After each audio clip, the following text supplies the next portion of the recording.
Après avoir fait la sieste pendant toute la première partie du bull run, Ethereum semble s'être enfin réveillé. Il a littéralement explosé son ATH pour s'échanger à plus de 3 400 $ par token au moment où j'enregistre cette vidéo. Le plus haut historique s'établit à plus de 3 500 $ par token ETH. Alors que pendant toute la première partie du bull run, il semblait que la croissance de la market cap d'Ethereum était freinée par la congestion de cette blockchain, sur ces 2 dernières semaines, il n'en était rien. La alt season est lancée, et comme la dernière fois, c'est encore Ethereum qui en profite le plus, malgré les problèmes de congestion de la blockchain, encore plus forts que ceux qu'on avait vus en 2017. Depuis 2017, le monde des crypto-monnaies a d'ailleurs bien évolué, avec le développement de nouvelles blockchains ayant des fonctionnalités similaires à celles d'Ethereum, à savoir exécuter des smart contracts et accueillir des applications décentralisées. Parmi ces concurrents qu'on appelle parfois Ethereum Killer, les plus emblématiques sont sans doute Polkadot et Cardano, créés par des anciens membres de l'équipe Ethereum. La majorité des concurrents de la blockchain Ethereum reposent sur le stacking avec une blockchain en Proof of Stake, alors qu'Ethereum est une blockchain qui repose sur le minage via le processus de Proof of Work. Cette différence confère un clair avantage aux concurrents par rapport à Ethereum. Mais cet avantage n'a jusqu'à aujourd'hui pas été suffisant pour rattraper le retard sur la blockchain Ethereum, malgré certains succès, comme le développement express de la DeFi sur la Binance Smart Chain. Polkadot et Cardano, qui sont sans doute les deux blockchains en Proof of Stake les plus attendus, n'ont pas encore lancé l'accueil d'applications décentralisées de manière effective, mais ça ne saurait tarder. Cependant, Ethereum vendra très chèrement sa place de leader des réseaux d'applications décentralisées, et sa nouvelle version Ethereum 2.0 sera là pour l'y aider.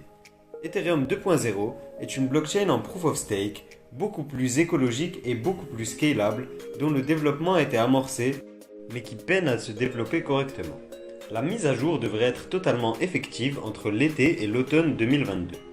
Ethereum 2.0, c'est justement le sujet de cette vidéo, dans laquelle je vais vous faire un point sur la mise à jour du réseau Ethereum, une présentation des évolutions à venir avec Ethereum 2.0, mais aussi un retour sur le stacking de tokens ETH. En fin de vidéo, je vous donnerai également ma projection de prix et ma stratégie concernant le token ETH. Bonjour et bienvenue sur Cryptomania. Si vous souhaitez investir sur les crypto-monnaies et que vous êtes intéressé par cet univers, n'hésitez pas à vous abonner.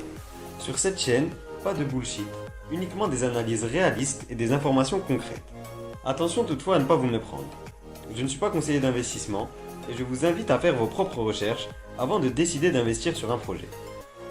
J'ai d'ailleurs une vidéo au sujet de la méthode à utiliser pour faire ces recherches. Le lien est en description. Avec la mise à jour du réseau Ethereum, c'est tout un tas d'innovations qui seront apportées à cette blockchain. Parmi ces innovations, on a le sharding de blockchain. Le sharding consiste en la division de la blockchain principale en plusieurs blockchains distinctes appelées des shards.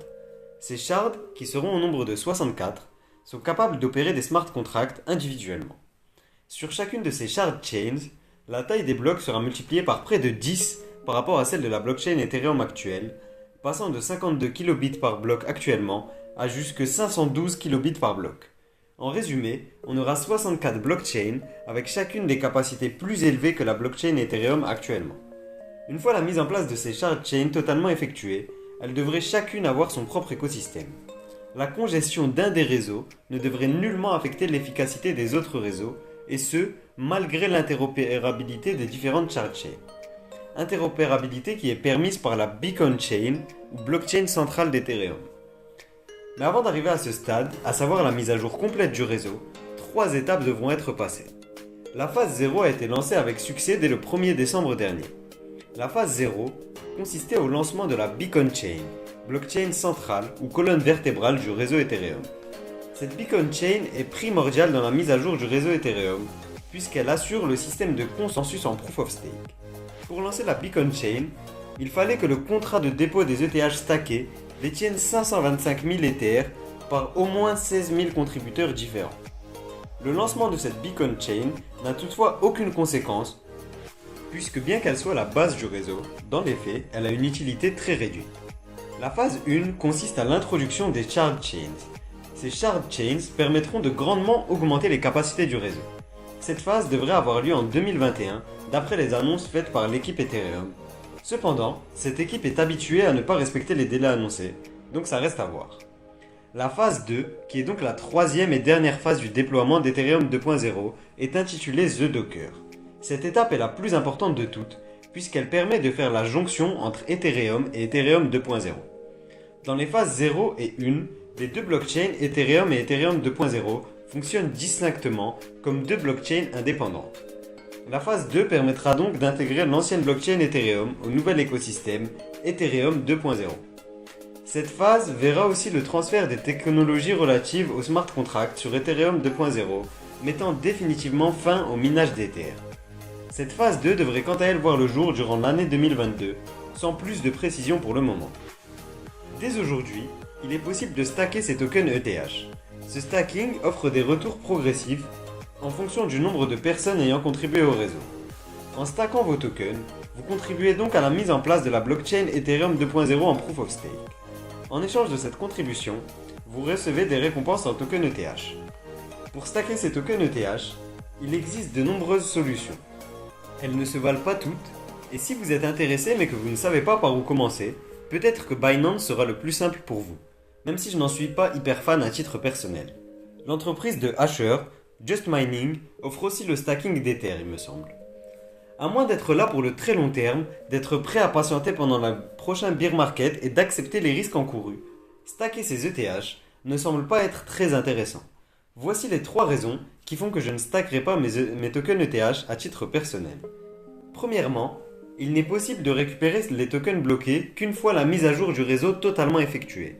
Même les récompenses ne pourront pas être récupérées avant la mise à jour du réseau. La raison derrière cela est que pour stacker ces tokens Ether, il faut les convertir de la première version à la seconde version du token. Cette conversion est à l'heure actuelle un aller sans retour. Si vous décidez de stacker vos tokens ETH, vous ne pourrez les récupérer que lorsque la mise à jour du réseau sera effective, une fois toutes les phases terminées, à savoir à la fin de l'année 2022 au plus tôt. Deuxièmement, il existe un risque de perte de capital. En cas de faille du réseau ou de problème, vous devrez assumer entièrement la perte de ces tokens. En vous engageant dans le stacking de vos tokens ETH, vous acceptez d'assumer le risque de perte de ces tokens. Malgré que ce risque reste très faible, puisque l'équipe de développeurs d'Ethereum est sans doute la plus aguerrie de l'univers crypto, il reste présent. Troisièmement, la durée et les différents prolongements dans le processus d'intégration de la mise à jour d'Ethereum 2.0 amènent à s'interroger sur l'avenir de cette blockchain. Pendant ce temps, la Binance Smart Chain est en train de récupérer beaucoup de parts dans la DeFi, initialement chasse gardée d'Ethereum. À l'été, on devrait avoir l'arrivée des premières applis décentralisées sur Cardano et Polkadot. Le risque, en bloquant ces ETH pendant une période de temps aussi longue et indéterminée, c'est de voir Ethereum perdre sa position de leader du marché, voire pire, voir le projet devenir totalement obsolète. Pour mieux imaginer la comparaison, on peut prendre le cas de ce qui s'est passé entre MySpace et Facebook. Alors que MySpace était largement leader dans le domaine des réseaux sociaux au milieu des années 2000, ils ont fait un choix qui s'avérera destructeur, celui de travailler longuement sur leur plateforme en coulisses pour offrir la meilleure version possible aux utilisateurs.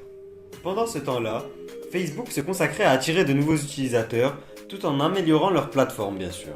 Mais cette amélioration venait en second plan puisque le premier objectif était de faire grandir la communauté. Aujourd'hui, on connaît les résultats de ces choix et Facebook est une des premières entreprises mondiales. De même, Ethereum est encore aujourd'hui le large leader dans l'opérabilité des smart contracts et de l'accueil d'applications décentralisées. Plus de 40 des 100 plus importants projets crypto ont initialement été émis sous forme de tokens ERC20 sur la blockchain Ethereum. Mais les choix faits par les développeurs de cette blockchain pourraient coûter cher, d'autant plus avec la concurrence de plus en plus sérieuse, avec des projets comme Polkadot, Cardano, mais aussi Binance, Cosmos ou encore Solana.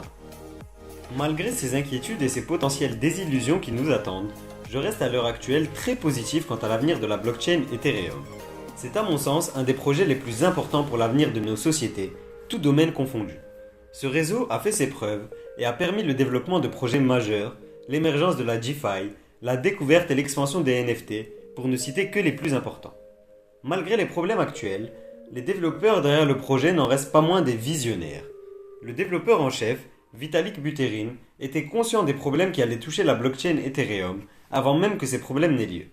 Dès le lancement du réseau en 2017, il savait que les 15 transactions par seconde ne seraient pas suffisantes pour le projet qu'il envisageait.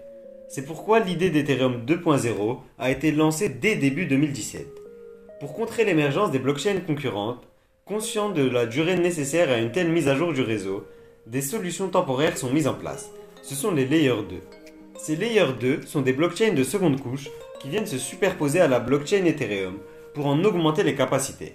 Si vous voulez en apprendre plus sur ces projets, je vous mets le lien en description vers la vidéo où je présente le projet Polygon, qui est à mon sens le Layer 2 ayant le plus de potentiel.